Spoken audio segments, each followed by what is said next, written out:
Ça y est, l'hiver vient, donc je l'ai ressorti. Enfin, l'hiver vient, on est quand même en automne, mais bon, le temps est tellement moche qu'on a l'impression que c'est l'hiver. Aujourd'hui, on va discuter calcul, on va discuter asymétrie, on va discuter aussi, alors, pas vraiment, mais ça peut s'en rapprocher du paradoxe de Brandolini.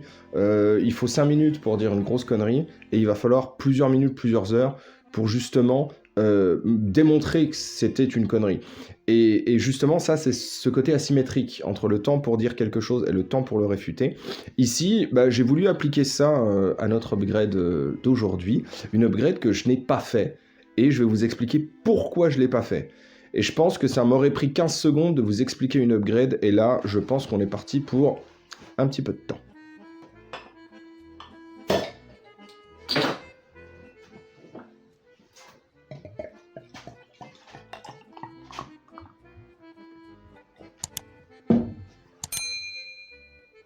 C'est même pas encore le Beaujolais nouveau que la bière nouvelle, la nouvelle bière en bré d'hiver est prête, ça y est, ça mousse correctement. C'était un peu timide encore la semaine dernière, mais là on est pas mal.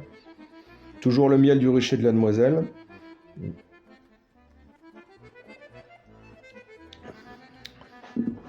C'est tout doux.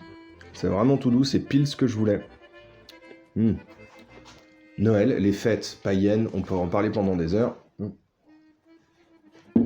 Mais vous n'êtes pas venu là pour ça.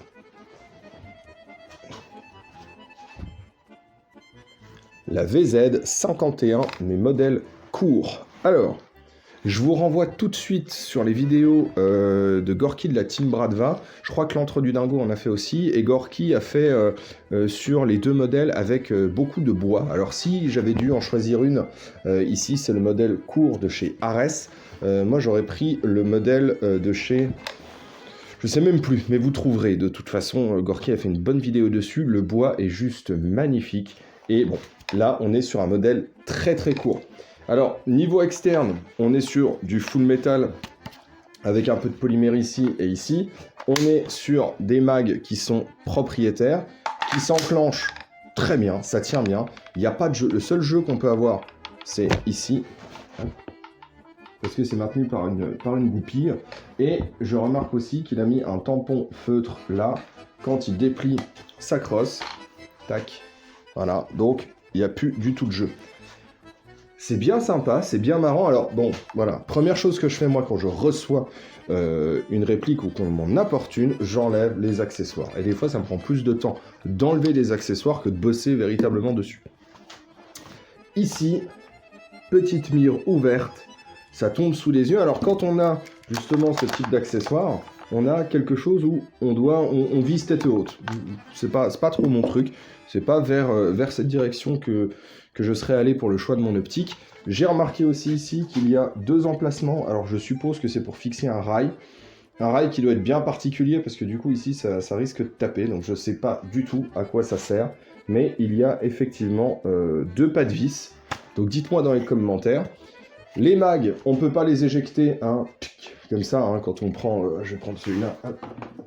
Tac, voilà. Sur les AK, clic et on l'enlève. Là, il faut vraiment être précis, parce que ici, justement, le pompe, hop, et voilà. Ça s'enclenche, nickel. Le canon est très court. L'emplacement de batterie, et ça a été un premier sujet, l'emplacement de batterie est ici, sous le top cover. Cet emplacement de batterie est parfaitement horrible.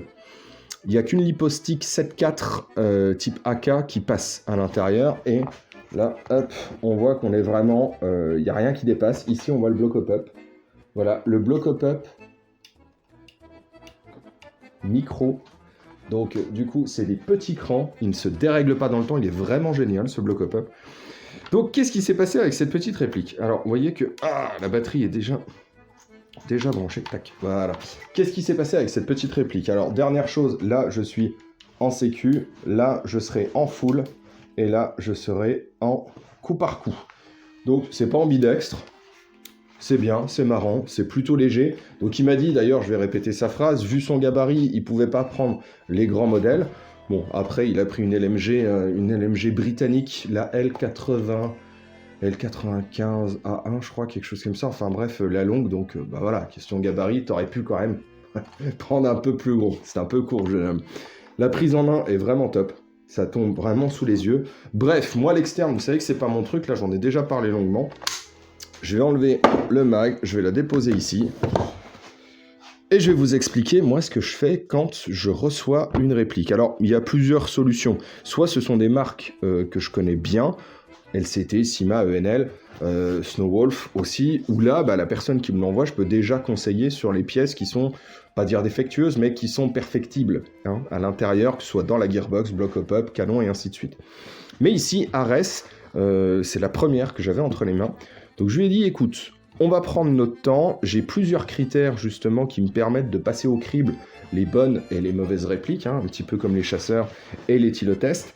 Ici, elle a passé avec succès les 3 tests.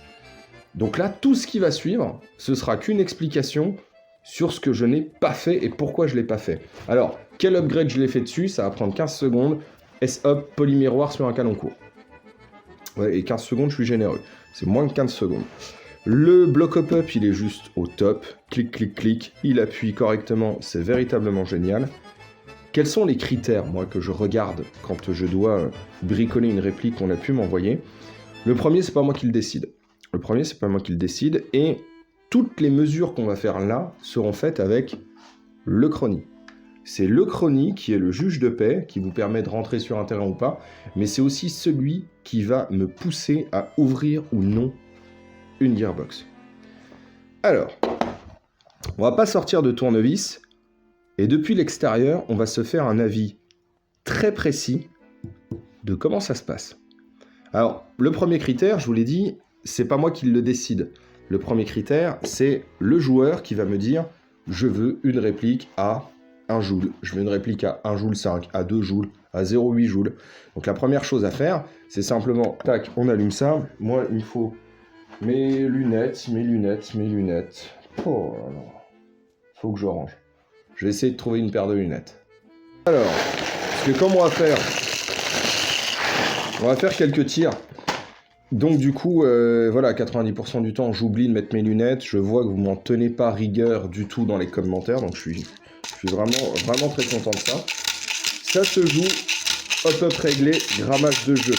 Donc on m'a demandé ici une réplique qui tourne aux alentours des 1 joule, sans dépasser les 1 joule 1 pour ne pas avoir de distance d'engagement. Donc la première étape, une fois que j'ai enlevé mon optique, on met un chargeur, tac, on se met en semi, hop, ça c'était du full, on se met en semi, voilà, et je vais passer au chrony hop-up réglé, je l'ai fait tout à l'heure, grammage de jeu. Voilà, on me demande 1 joule, je suis à... Voilà, je sais pas si vous le verrez, je sais même pas si ce sera à l'endroit, mais bref, je vais vous le lire. On est à 0,98 joules. Voilà, 0,97, 0,98. Donc du coup, le premier critère, il le passe haut la main. On m'a demandé, là je vais me mettre sur Safe, hop, je vais enlever juste le mag, excusez-moi, voilà, tac, donc là, je suis à vide.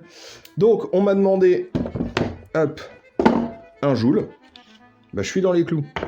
J'ai ma tolérance. Il a dit, voilà, je veux pas que ce soit du 0,8, je veux pas que ce soit au-dessus de 1 joule 1. Là, on est à 0,98, 0,97, donc on est à 1 joule. Donc du coup, là, première décision, je sais que je vais pas devoir ouvrir la gearbox. Sachez que sur ce modèle-là, il y a un accès rapide au ressort. Il faut arrêter de dire changement rapide, parce que pour y avoir accès, ici c'est compliqué. La poignée que vous avez là, pour l'enlever, il faut déposer 2 vis, comme sur une M4. Elle est ventilée ici, donc c'est plutôt bien. Le moteur respire bien. Vous enlevez ici, vous enlevez votre moteur. À l'intérieur, il y a un petit morceau de cage moteur, un petit truc un peu bizarre, et 2 vis qui maintiennent la poignée sur la gearbox. Voilà. Une fois que vous avez fait ça, il va falloir déposer ici, il y a une goupille. Là, pardon. Il y a une goupille ici qu'il faut chasser. Il y a 2 ressorts qui vont sauter. Là, on a la rétention du chargeur et un autre bouton sur le côté. Donc pareil, ça aussi c'est compliqué. Il va falloir déposer ici, là, pour soulever, l'enlever, enlever la fausse culasse. Et c'est seulement comme ça d'ailleurs que vous allez pouvoir mettre la batterie. La batterie 7.4, ça il faut bien le retenir. Et une fois que vous avez fait ça, vous allez pouvoir soulever un peu et réussir à avoir un accès. Parce que quand on regarde, nous, ici, de ce côté, on n'a rien du tout qui nous permet d'avoir, comme sur le Scorpion, où on casse, on enlève. Ici, on peut changer le ressort rapidement une fois que la gearbox est dehors. Pour atteindre la gearbox et surtout pour tout remonter, c'est plus complexe. C'est d'ailleurs aussi un autre défaut, je vais en parler tout de suite. Pour l'accès, c'est pas du tout comme sur M4. Là, on aura juste le défaut de la poignée M4. Pour M4, on chasse une goupille, on enlève tout l'avant et on a accès au canon block up. Ici, on doit sortir la gearbox pour sortir le block up. Ça, c'est pénible. Ça, franchement, je suis pas content. Je suis pas content. Alors que sur les AK, bah tiens, je vais le faire tout de suite en fait, parce que hop, pour une prochaine vidéo, on va devoir booster un petit peu celle-là. Sur les AK, bah, c'est beaucoup plus simple. Pour changer de ressort, hop, on dépose la poignée moteur. Hop, comme ça fait un petit peu de démontage. Hein. Vous n'êtes pas fusé. Hop, on retire le top cover. On va retirer, hop, ici, hop, on vire la fausse culasse, tac, tac, on va retirer le sélecteur de tir, hop, je vais le faire tout de suite comme ça, ce sera fait, parce que sinon je vais oublier, et ça va être un peu pénible, et nous, normalement, tac, vous voyez, on était comme ça, on soulève un peu, et on a accès directement, et en quelques instants, on se replace correctement, et en quelques instants, on a changé. Ici, c'est quand même nettement plus long.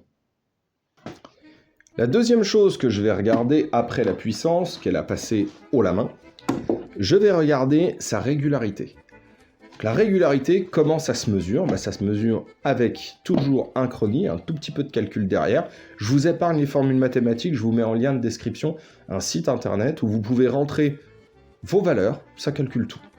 Ici, on va rechercher un écart moyen par rapport à la moyenne, pour voir comment on se distribue autour de cette valeur moyenne. Alors, cette distribution autour, hein, vous imaginez bien que ça dessine un groupement. Plus vous allez avoir d'écart par rapport à la moyenne, plus vos billes vont mal se distribuer dans l'espace. Ici, 10 tirs dans le chrony, le mieux cette fois c'est de le faire à la 0,20 g. Parce qu'à la 0,20 g, votre projectile est léger et donc il sera beaucoup plus sensible justement aux écarts de la réplique. Si vous tirez de la 0,50, du coup, elle a beaucoup d'inertie, elle va être moins sujette aux petites variations, alors que de la 0,20, ce sera beaucoup plus efficace et vous aurez une belle image pour le coup. Maintenant, il faut définir des valeurs limites. Parce que, au final, celle-ci, elle a une distribution autour de sa moyenne de 1,98. 1,98 FPS d'écart. Est-ce que c'est bien, c'est pas bien, on ne sait pas. Est-ce que c'est bien ou c'est pas bien? On en parlera plus précisément de pourquoi on définit cette limite critique sur la vidéo où on va régler nos lunettes avec notre cocktail. Ici, et je vous expliquerai comment j'ai défini ça, ici, sur les AEG, je ne veux pas que ma distribution soit supérieure à 1% des FPS total. Donc moi, je ne veux pas que ça tire avec une distribution supérieure à 3 FPS. Ici, je suis à 2. Et donc, elle vient de passer encore une fois haut la main le test de régularité.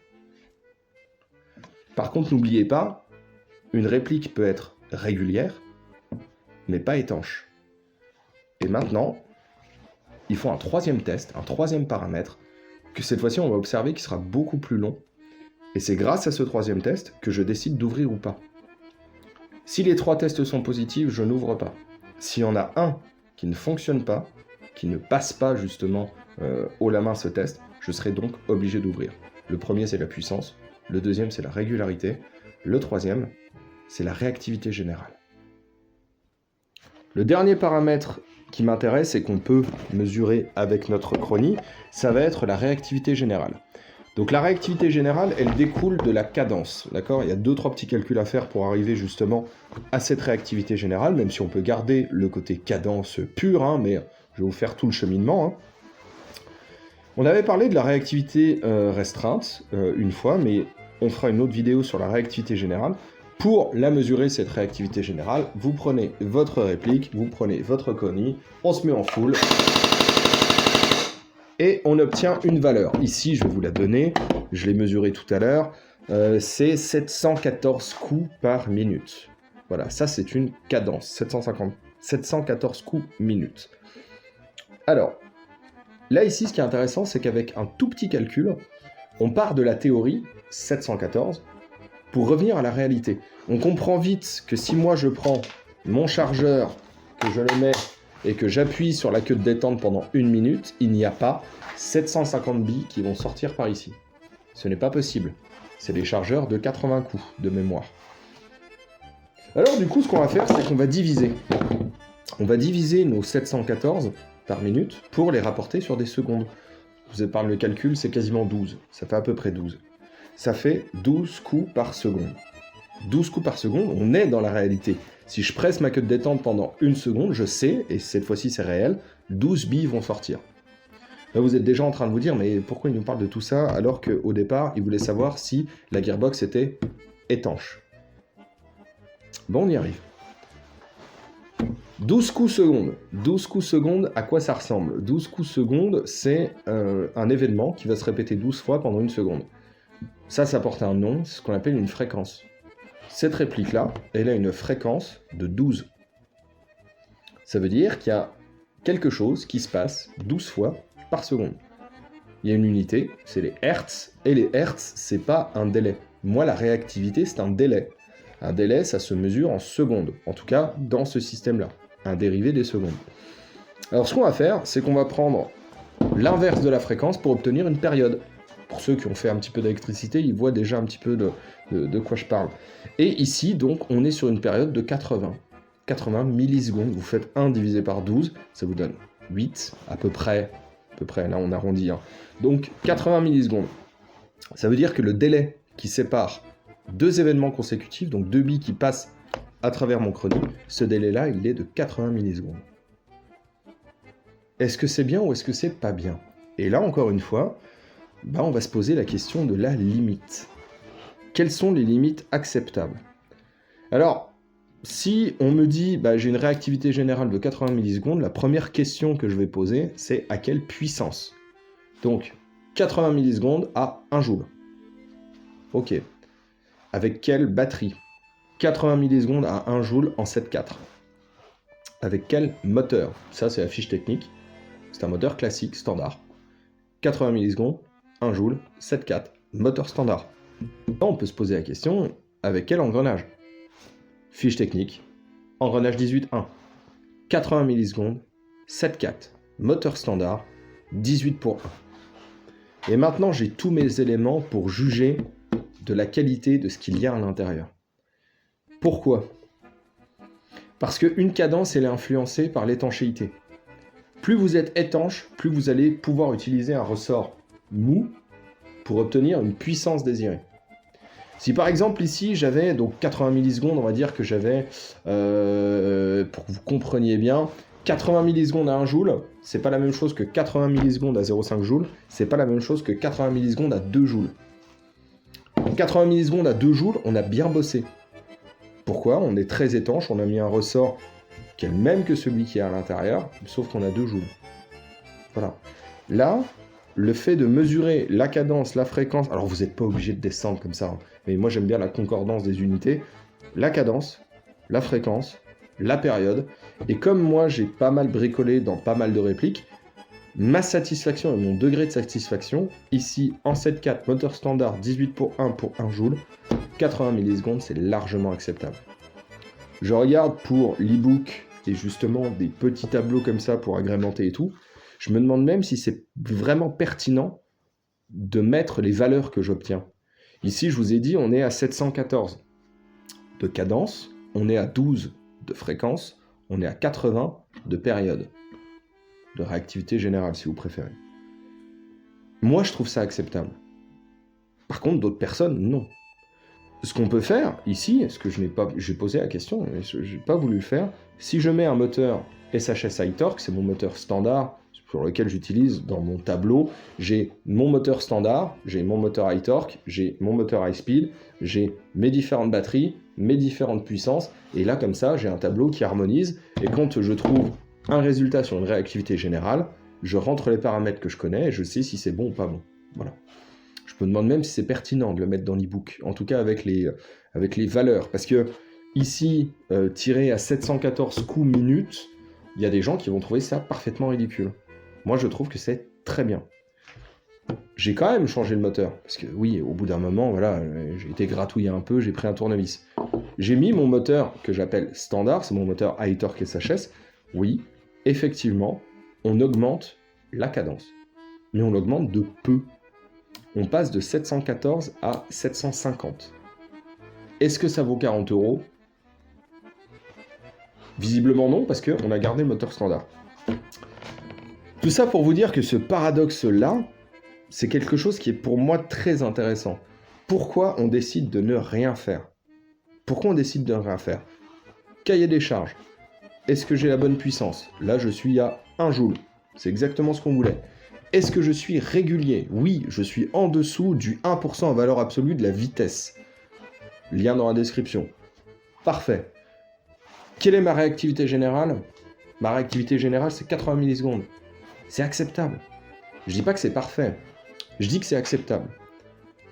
Et là, je me dis que cette réplique-là, on l'achète, on met des billes, on charge et on y va. Mais en fait, ça se joue avec quoi? Alors, c'est un truc que je voulais un petit peu intégrer pour plusieurs raisons. Déjà, parce que j'ai mon petit up. Ça va être quelque chose de très léger. Comme c'est une réplique qui est très légère, il faut partir... Oh, il y a du One Tigris. Eh ouais, c'est 2 poches. Alors, il y a du One Tigris. Ah, totem. Bon. One Tigris, et là, en fait, ils m'ont envoyé... On en parlera pour le calendrier de l'Avent. Ils m'ont envoyé 2 poches avec des petites rétentions qui sont quand même assez intéressantes. Alors, le prix est toujours surréaliste. C'est pour ça que je vais vous les faire gagner. Hop! Quelque chose de tout léger. Et ça permet... Hop! Alors que ça, tac, hop, voilà, hop, on prend le petit mag qui va bien, tac, et là, 2 chargeurs plus, et on en parlera de celui-là, un beau petit P38, un petit P38 de chez WE, bien marrant, pas le P08, prenez jamais le P08. Même en reconstitution, enfin si après en reconstitution vous êtes peut-être un petit peu contraint par les dates, mais le P38 est bien mieux. Et là, du coup, eh ben, rechargement, on enlève le premier. Mais c'est compliqué avec ce petit, cette petite rétention de chargeur qui est un peu loin. Hop. Et là, en fait, ce sont des poches de rétention active. Enfin, passive, pardon, je me suis trompé. Rétention passive, et ça tient bien. Et ça, franchement, je pense que... Alors, je sais pas avec quoi il joue, j'essaierai d'intégrer une photo. Et du coup, on enlève le mag, on enlève... Tac. C'est quand même plus facile à le faire sur une AK. Je pense qu'il faudra qu'on parle assez rapidement, de toute façon ce sera fait avant la fin de l'année, je vais essayer de tenir mes engagements cette fois-ci, de la réactivité générale. Parce que c'est quelque chose qui va nous permettre d'avoir une analyse fine avant d'ouvrir une gearbox. Parce qu'ouvrir une gearbox, c'est potentiellement une perte de garantie. C'est aussi une perte de temps. Ouvrir une gearbox sans raison, ça n'a simplement pas de sens. Ici, la gearbox, moi, je vais vous mettre un insert. Il y a déjà un MOSFET dedans. On n'en a pas parlé parce que c'est pas une vidéo qui est dédiée au MOSFET. Il y a déjà un MOSFET dedans. De toute façon, il y a tellement peu de place ici que c'est forcément un MOSFET drop-in. C'est pas une réplique V3. C'est quelque chose qui est un petit peu propriétaire, du coup. Donc, ici, on a abordé ce sujet rapidement. Il va falloir qu'on se pose la question de pourquoi on fait pas. Et ici, on fait pas. En résumé, sur les paramètres qui me permettent d'avoir une analyse fine et de me demander si vraiment j'ai besoin d'intervenir dessus, la puissance, c'est pas moi qui décide. C'est la personne qui me l'a envoyé. 1 joule, je suis à 0,98. Nickel. Là, ce que je décide moi, c'est au niveau de la régularité. La régularité, je suis à un écart à la moyenne de 1,98. D'accord ? Là, ça tire à environ 300 fps. Donc du coup, normalement, ma limite maximale, c'était 3. Je suis en dessous. Parfait. Ma réactivité générale, c'est 80 millisecondes. 80 millisecondes, en fonction du moteur, du ratio, de la puissance que j'ai et de mon alimentation en batterie, je trouve que c'est parfaitement acceptable. Quand je dis acceptable, ça veut dire que ce n'est pas parfait, mais ça ne nécessite pas une intervention. Et c'est ça qui est intéressant, et c'est à la lumière de tous ces paramètres-là et vraiment d'avoir un choix correct qu'on va pouvoir, de manière éclairée cette fois-ci, décider simplement de ne pas l'ouvrir.